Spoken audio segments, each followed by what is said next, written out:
ডুলির mastermind ট্যাকটিসে Mithul মার্মাকে বেঞ্চে রেখে একাদশে জায়গা করে নিতে চলেছেন অভিজ্ঞ আনিসুর রহমান জিকো। কারণ ডুলির ট্যাকটিক্যাল ফরমেশনে গোলকিপার অনেক গুরুত্বপূর্ণ রোল প্লে করবেন, যেখানে জিকোর বিকল্প আসলে কেউ নেই। চলুন জানা যাক ডুলির ট্যাকটিসে কিভাবে মিথুল মার্মার পরিবর্তে গোলবারে জায়গা করে নিতে চলেছেন জিকো।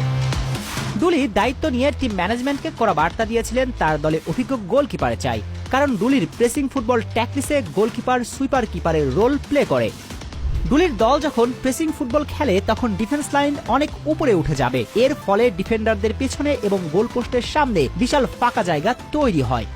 আর প্রতিপক্ষ যদি লং বল বা থ্রু বল দিয়ে কাউন্টার অ্যাটাক করে তখন গোলকিপারকে বক্স ছেড়ে সামনে এগিয়ে এসে সে বলগুলোকে ক্লিয়ার বা রিসিভ করবেন। গোলকিপারের এই রোলকে ফুটবলীয় ভাষায় সুইপার কিপার বলা হয়। আর সুইপার কিপারের রোল প্লে করতে প্রয়োজন অভিজ্ঞতা। এই জন্য ডুলি দায়িত্ব নিয়ে অভিজ্ঞ গোলকিপারকে দলে চেয়েছেন, অর্থাৎ জিকোকে। প্রেসিং ফুটবলে গোলকিপাররা সাধারণত নিজের বক্সে বল রেখে প্রতিপক্ষের একজন ফরওয়ার্ডকে নিজের দিকে টেনে নেন, এর ফলে দলের একজন খেলোয়াড় স্পেস পান। কিন্তু এখানে ঝুঁকি হচ্ছে গোলকিপার তালগোল পাকিয়ে ফেললে হিতের বিপরীতে গোল হজম করার সম্ভাবনাও থাকে বেশি। আর মিথুলের তালগোল পাকিয়ে ফেলার প্রবণতা প্রবল, তাই জিকোই হতে চলেছেন ভরসা।